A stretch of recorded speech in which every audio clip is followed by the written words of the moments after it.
First thing mga kapatid, let's read our passage for today. So 1 Thessalonians chapter 4, verse 9 to 12. Verse 9, now concerning brotherly love, you have no need for anyone to write to you, for you yourself have been taught by God to love one another. For that indeed is what you are doing to all brothers throughout Macedonia. But we urge you, brothers, to do this more and more, and to aspire to live quietly, and to mind your own affairs, and to work with your hands, as we instructed you, so that you may walk properly before outsiders and be dependent on no one. That's our passage for today. Magpasako po tayo. Let us pray. Aming Ama, Ikaw dakila, Ikaw mabuti, kami nagpapasalamat.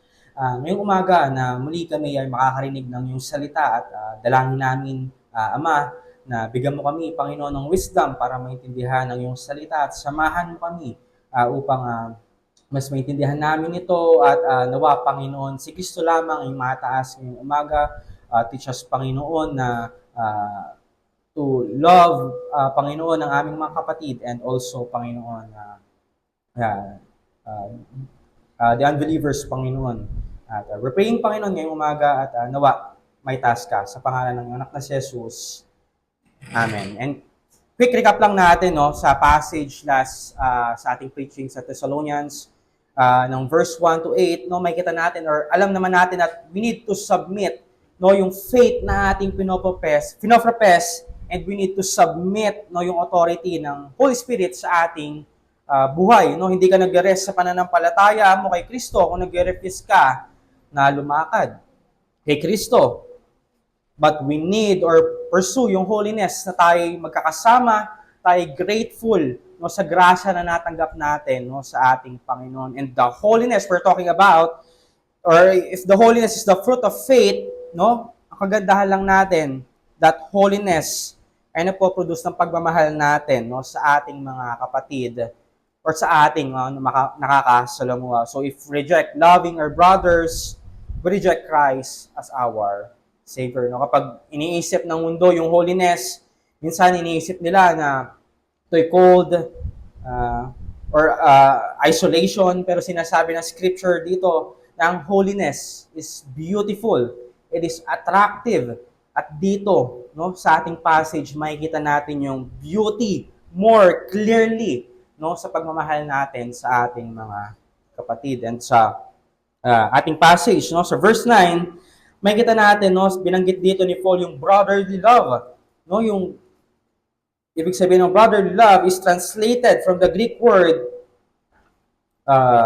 Philadelphia, which refers to the love shared among members of the family or isang community. So, sa early Christian context, no, makikita natin yung love na ito ay napakahalaga for unity at growth ng isang church. Especially na sinasabi dito sa Thessalonian church. Like many early Christian communities was composed of diverse individuals na tinatawag to live in harmony, no, pag-reflect no, sa love ni Kristo. At makikita natin ito or pag-reflect natin no, na sa teaching ni Christ no, sa Matthew chapter 22, verse 37 to 40, which is pag-emphasize no, ng love as the greatest commandment. At makikita natin na in-acknowledge ni Paul yung Thessalonians ay naiintindihan yung importansya no, ng pagmamahal no, sa kanilang mga kapatid. At pagpapakita lamang or pinapractice dito nila ito effectively and na-receive nila itong mga katuruan nito nung pagpunta ni Paul doon or pag-visit niya no, sa Thessalonica. At makikita natin yung spiritual maturity ng Thessalonians na naintindihan nila na or understanding ng Thessalonians kay Paul na makikita natin na kinumeddaman ni Paul yung kanilang pagsunod sa mga bagay na ito. At makikita natin na sinabi ni Paul na kung ano yung divine origin ng pagmamahal ay mula sa ating Panginoon. At pag-suggest na yung Holy Spirit who indwells believers has been actively teaching and guiding them in the ways of love. At makikita natin ito, nakaalay nito sa promise ng New Covenant where God writes His laws on the hearts of His people sa Jeremiah chapter 31, verse 33. And it reflects yung pangako ng ating Panginoong Jesucristo na ang Holy Spirit would teach and remind believers sa kanyang mga katuroan sa John chapter 14, verse 26. At dito natin makikita the command to love one another is a central of Christian teaching. Pag-echo do sa commandment ni Christ na binasa natin kanina sa John chapter 13, verse 34 to 35. To love one another. Makikita natin yung love na ito ay hindi emotion, but an active commitment to seek welfare of others. At pag-reflect ito sa sacrificial love ni Kristo. And yung mga Thessalonians believers ay pinapractice yung ganitong love. At it serves yung as a testimony ng kanilang pananampalataya at obedience sa will ng ating Panginoon. At makikita natin, nagsiset ito ng example para sa mga ibang mananampalataya or even sa mga unbelievers. But in verse 10, makikita natin na in-urge yung mga taga-Thessalonians about their behavior that will affect the outsiders or outside of the church. So, kung sila ay nagiging good example sa kanilang mga brother or kanilang mga kapatid, it also, if hindi nagiging maayos yung kanilang behavior, ay makaka-affect ito, even sa mga unbelievers or outsiders ng church. And that is verse 10b to verse 12. It is about the outsiders. At makikita natin na sinabi dito ni Paul that to aspire to live quietly and to mind your own affairs and to work with your hands as we instructed you. So that dito natin makikita that he says you walk properly before the outsiders and be dependent on no one. So ibig sabihin, yung aspire, it means to have ambition. Kung babasahin natin sa Romans chapter 15 verse 19 to 21, sabi dito, by the power of signs and wonders, by the power of the Spirit of God, so that from Jerusalem and all the way around to Illyricum, I have fulfilled the ministry of the gospel of Christ, and thus I make it my ambition to preach the gospel. Ambition.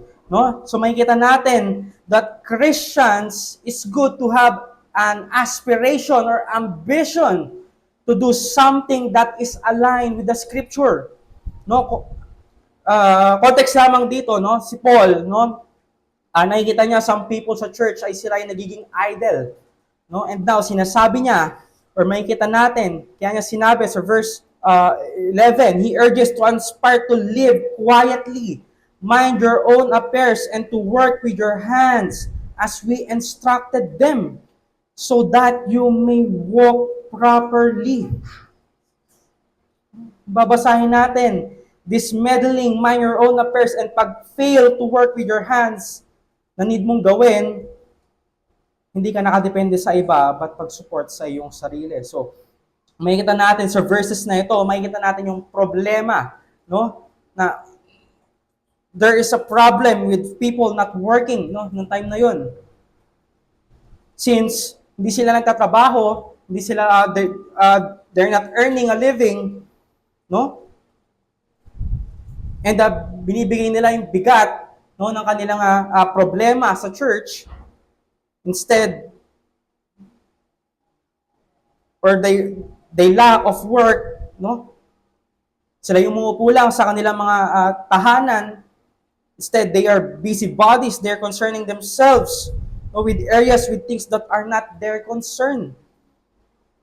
At ito yung nire-refer ni Paul, to the kind of person who does not do his work.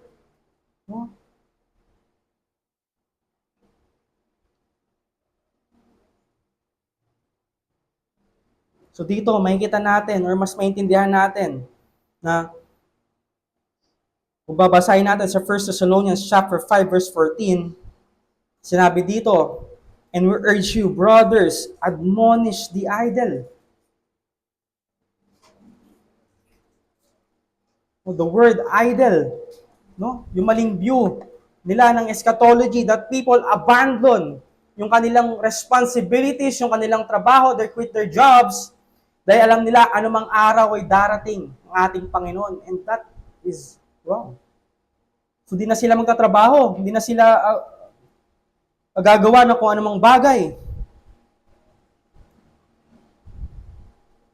And also sa 2 Thessalonians chapter 3 verse 6 to 12, sinabi dito, "Now we command you, brothers, in the name of the Lord Jesus Christ, that you keep away from any brother who is walking in idleness, and not in accord with the tradition that you received from us. For you yourself know you ought to imitate us, because we were not idle when we were with you, nor did we eat anyone's bread without paying for it." No, same sa chapter 12, verse 12, na sinasabi dito na not dependent on no one.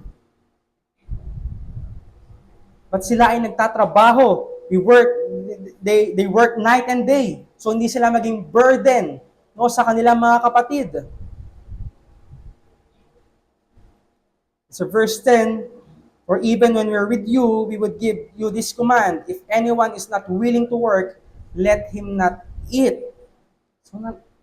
So makikita natin kung paano binibigyan ng example that the work is good. No, yung pagtatrabaho ay good. Working is right, no? At kung babasahin natin sa Genesis chapter 2 verse 15, no? Doon pa lang, no? "The Lord God took the man and put him in the Garden of Eden to work it and keep it." So doon pa lamang, no? May trabaho na. So verse 11, "For we were heard that some among you walk in idleness." Again, sinabi niya dito, not busy at work, but busy bodies. So dahil wala silang trabaho, they are meddlers. Sila involved in other affairs. In verse 12, "Now such person we commend and encourage in the Lord Jesus Christ to do their work quietly and earn their own living." So yung sinasabi sa verse 12, no, ng ating passage, depend on no one. To do their work quietly, to do work with your hands, minding own affairs. So makikita natin, no, again, sa context na yung some people quitting their jobs dahil sa mali nilang pagkakaintindi ng second coming. And now they are meddlers. Kaya dito sinabi ni Paul, that is no. Hindi ito yung paglakad or the way to walk properly before outsiders. Kung babasahin natin sa Colossians chapter 4 verse 5 to 6, sinabi dito, walk in wisdom toward outsiders. The word wisdom. Making the best use of the time, let your speech always be gracious, seasoned with salt, so that you may know how you ought to answer each person. No? In evangelistic way, no, sinasabi dito ng katotohanan. No, pagsabi ng katotohanan patungkol sa ebanghelyo. Kaya dito makikita natin, no, sinabi ni Paul, dahil wala sila nito, no, they're not walking in wisdom, so they're not minding their own affairs. They are becoming busybodies. Dahil di sila lumalakad, no, sa wisdom ng Panginoon, no, nangingialam sila sa buhay ng ibang tao. And kung babasahin din natin yung 1 Peter chapter 4 verse 12 to 16, "Beloved, do not be surprised at the fiery trial when it comes you to test you, as though something strange were happening to you, but rejoice in so far as you share Christ's suffering, that you may also rejoice and be glad when His glory is revealed. If you are insulted for the name of Christ, you are blessed, because the Spirit of glory and of God rests upon you. But let no one of you suffer as a murderer, or a thief, or an evildoer, or as a meddler." No? Or busybodies, or doing nothing. No? You're not making your own living. No? Pag intrude mo sa buhay ng ibang tao, don't suffer for that.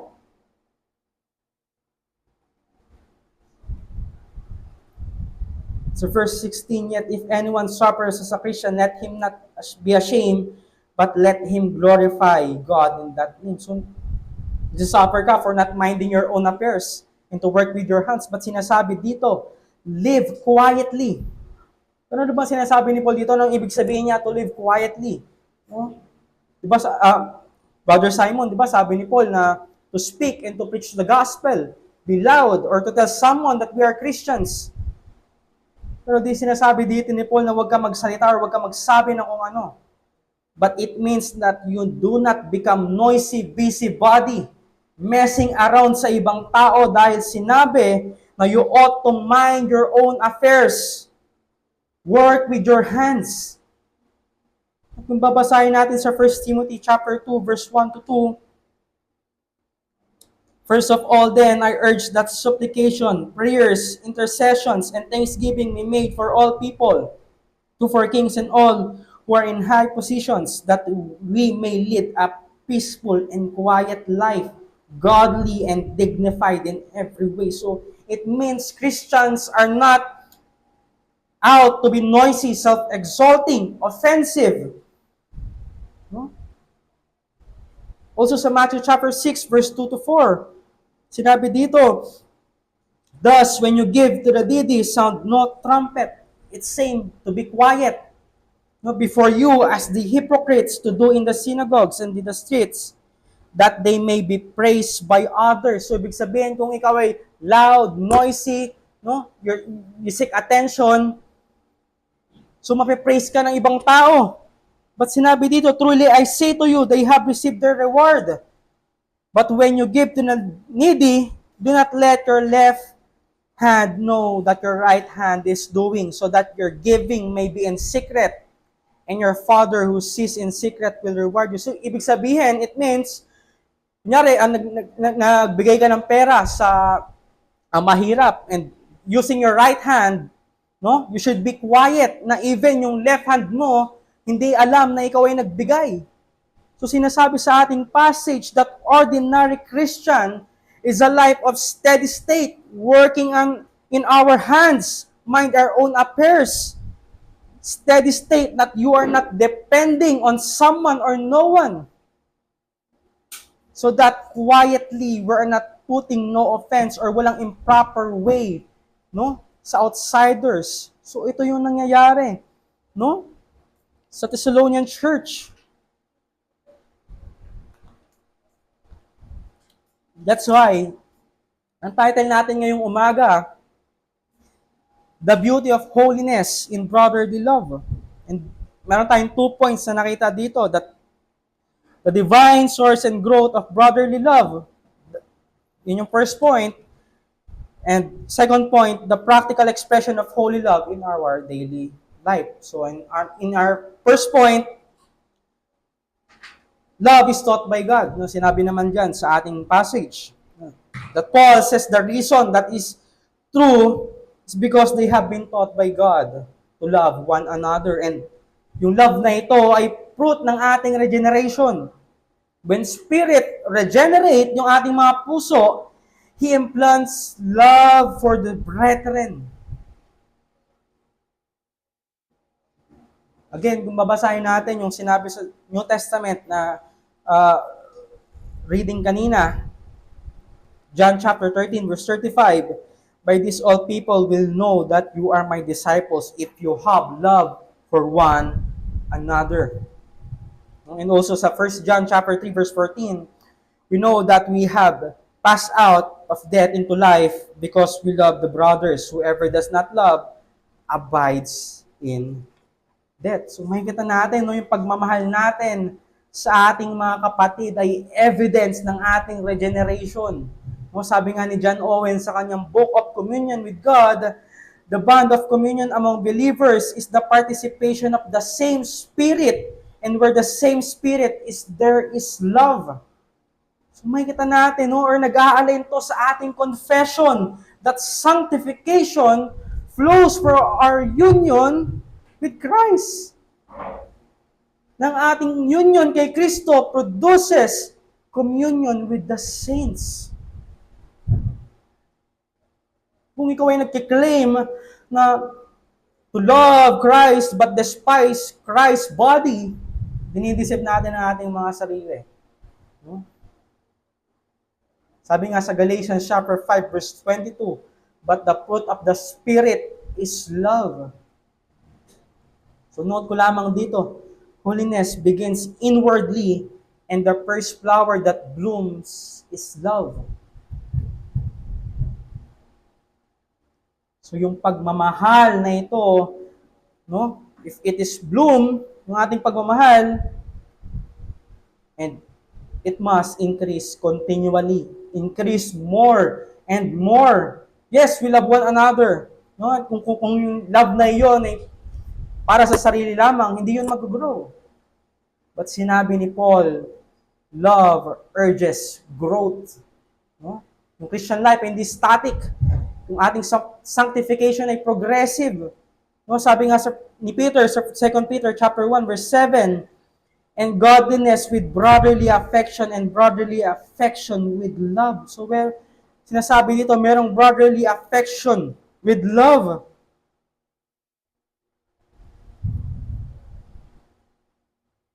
And also we must grow in grace. No? Hindi tayo mag-grow sa sin. No, kung ikaw ay nag-gym ka, nagbubuhat ka, no?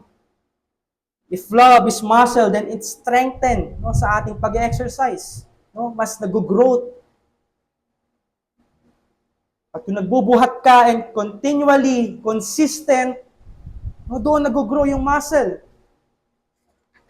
So, if you're continually imitate Christ, kung paano pinakita nga ni Kristo yung pagmamahal, then nag-grow ang iyong pagmamahal sa ating mga kapatid. That we enjoy yung grace na iyon so that if we grow sa grasya ng binigay sa atin ng Panginoon, hindi tayo mahuhulog sa kasalanan.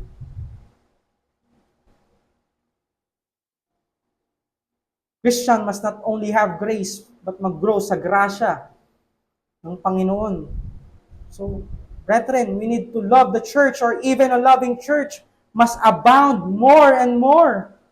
No, sabi nga sa Romans chapter 12 verse 9, let love be genuine, abhor what is evil, hold fast to what is good. So kung ikaw ay hypocrite, kinukorrupt mo yung genuine love.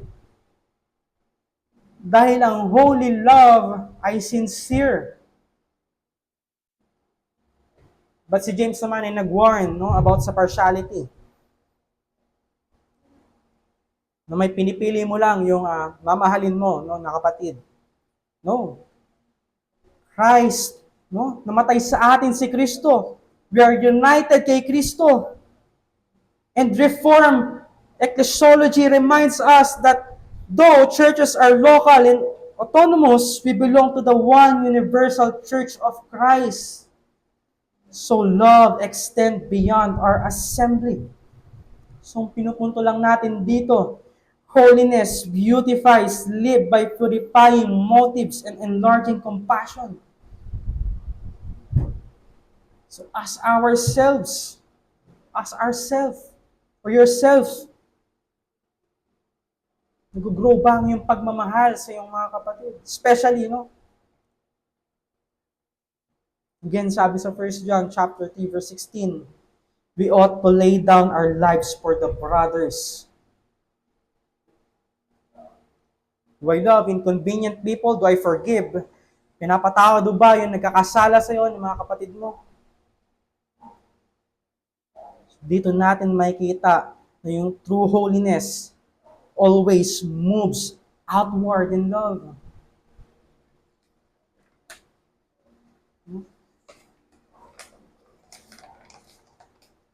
Yung growth, no, sa holiness always means growth in costly love.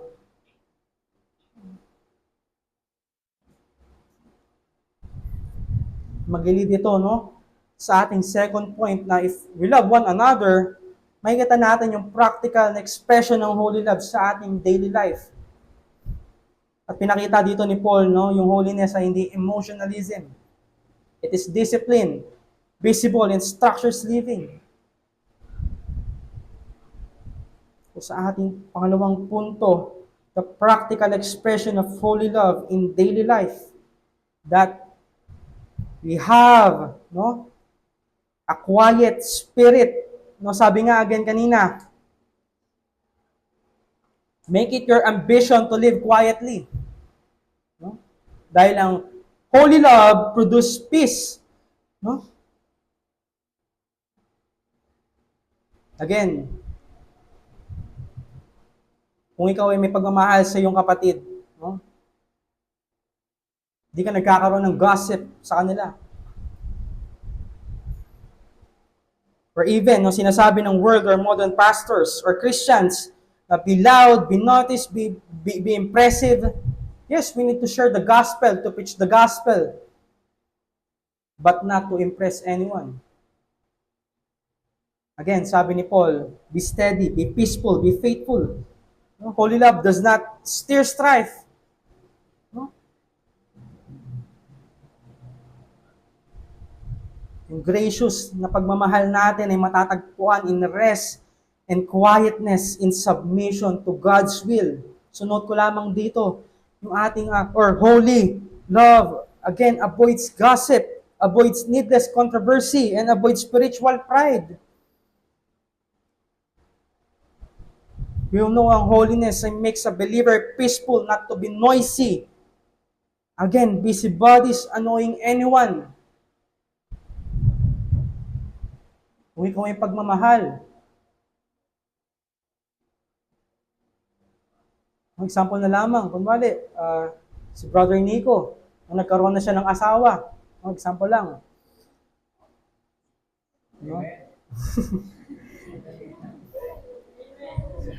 and kunwari, nakita natin sila, nag-away, magagasip ka ba na, ay, alam ko, nag-away sila, ibubulong mo sa iyong ibang kapatid. Di ba, hindi? Or si Brother Aljo, no, may kaaway sa opisina, igagasip mo, no? Sa iyong kapatid.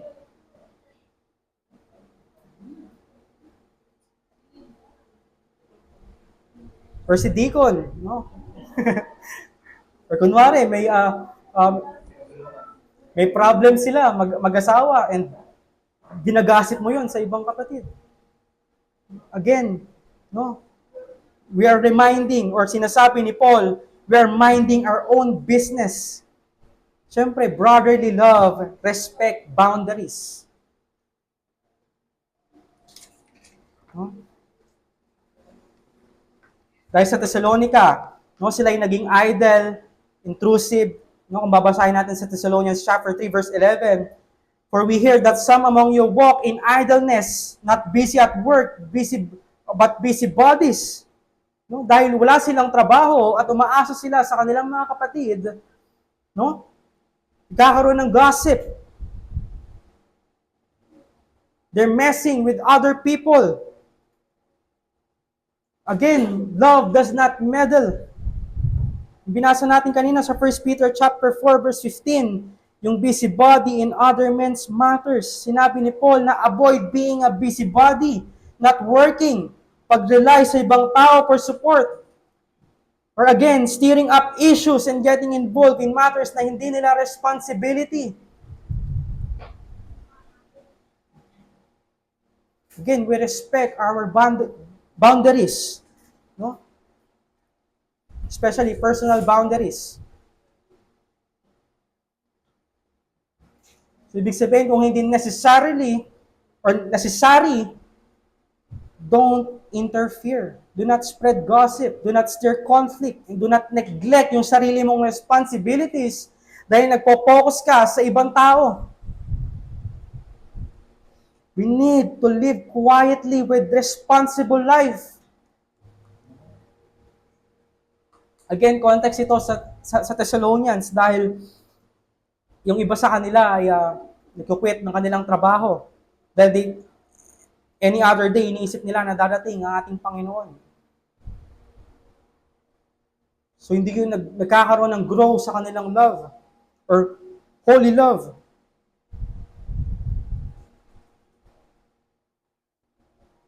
Again, yung to live quietly.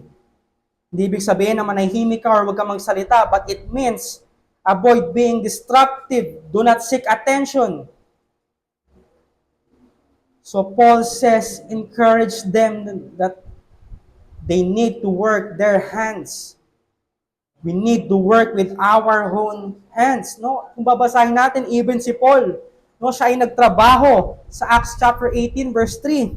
And because he was of the same trade, he stayed with them and worked, for they were tent makers by trade. Again, sa ating last na napag-usapan, no, about vows. No, nire-reject natin yung monastic vows na yung Roman Catholic, hindi sila nagtatrabaho.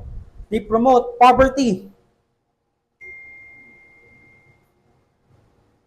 No? At inaasa nila, no, sa church yung kanilang needs. And syempre, they think that is providence, no, ng Diyos. Sa ating confession, na affirms na even ordinary duties, ito ay act of our worship when done is in faith. No, sa ating mga trabaho, sa ating pag-aaral, mga duties na ito, no, ay act natin ng worship.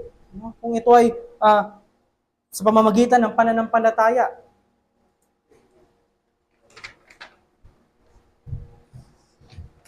Again, mabasahin natin sa Genesis chapter 2 verse 15, to work and to keep it. Doon pa lamang, no, may trabaho na binigay sa atin ng Panginoon. No? Ganon kahalaga ang ating trabaho.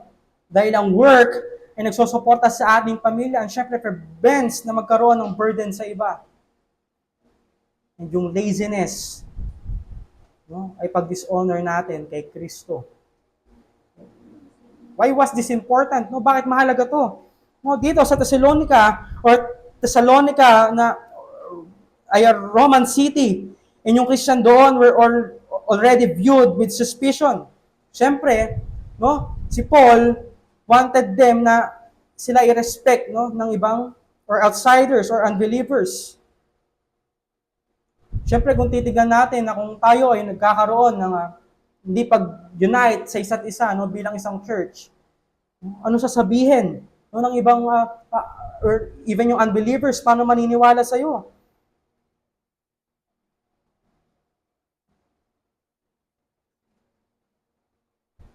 Makikita natin sila, they live peacefully so that others see Christ through that conduct. And now, sa atin, Paul saying, no, tayo ay witness ng mundo. So we need to walk honestly. That brotherly love beautifies the gospel. Kung nakikita sa atin yung pagmamahal, no, tayong magkakapatid, sabi nga sa Titus chapter 2 verse 10, not pilfering but showing all good faith so that everything may be they may adorn the doctrine of God our Savior. So dito makikita na if we are showing yung good faith and love, the world sees something different. Holiness adorns doctrine. Babalikan natin yung preaching ni Brother Nico sa John chapter 17. That Jesus prayed that the world may believe. Sa atin, yung holiness ay glory ng Panginoon revealed in the life of the believer. So kung nakikita sa atin yung pagmamahal ni Kristo, so paano mo sasabihin sa world or sa trabaho mo, sa kaklase mo, paano mo ipipreach yung gospel if hindi yun makikita sa iyong buhay? Kung ikaw ay nagiging lazy, paano makikita si Kristo sa iyong buhay? No? Na yung katrabaho mo, no, na maniniwala sa iyo, na pinagkamatayan ka ni Kristo. So ang punto, holiness produce quiet confidence in God's provision. Dito makikita natin yung rason kung bakit binigay ni Paul yung mga command na ito. Na tayo ay mamuhay so that tayo ay lalakad ng properly towards outsiders. No, kung maalala natin yung sinabi ni Christ that we would be known as His disciples if we love one another. And isang way para magawa yung natin ito is by living quiet, peaceful life, minding or yung ating mga own affairs and working with our hands. And if i-conduct natin, no, ang ating mga sarili sa mga ito, in this way, no, mapapansin ito ng outsiders at ito yung goal ng pag-drawing people to Christ. Makikita nila yung reality ng Ebanghelyo in the way that we live and work. Na ang testimony ng ating buhay ay nagmumula sa love and grace of our God. And we, Christians, tayo ay tinawag to be dependent sa ating Diyos. To provide our daily bread. No, hindi ko sinasabi na depende tayo sa Diyos and hindi tayo magtrabaho, no? Gaya ng ginagawa ng Roman Catholic.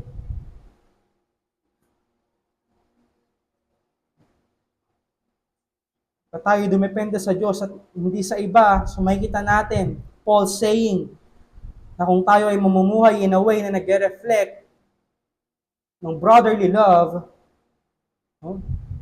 Di tayo or we are proclaiming our faith to impress others.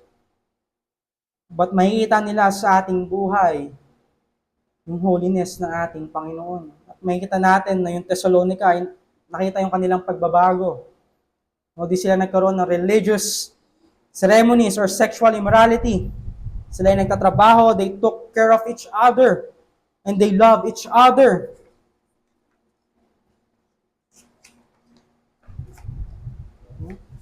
So, kung gusto mo makita ang yung pananampalataya na sinabi ni Paul, na you live in this, makita natin ang beauty ng isang church that genuinely loves one another at pagpapakita na tayo ay iisa kay Kristo. Yung holiness ay makikita sa ating buhay, sa ating family, sa ating trabaho, o yung responsibilities natin. Even Christ Himself modeled this. 30 years of quiet obedience.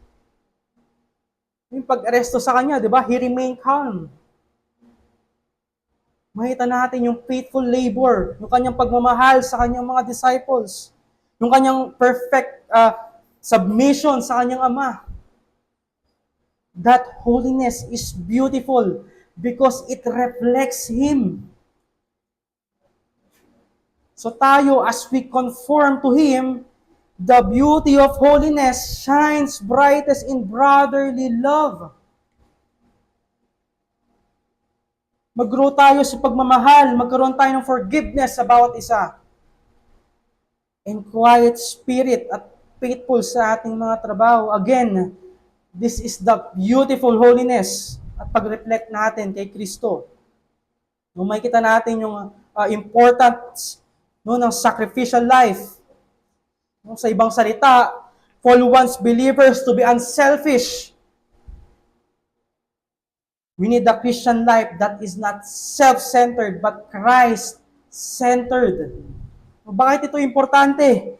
Why we should live a sacrificial life? Again, dahil we follow one who sacrificed Himself for us. Tayo'y lumakad, no? Na ibinigay ang kanyang buhay in order to bring us to God. Kaya tayo nagkakaroon ng pagsunod dahil kay Kristo.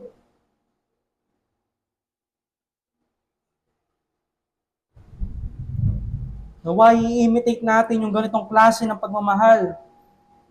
That kind of love for one another.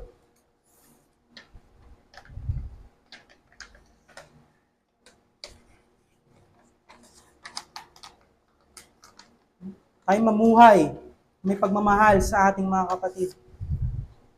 Let us pray.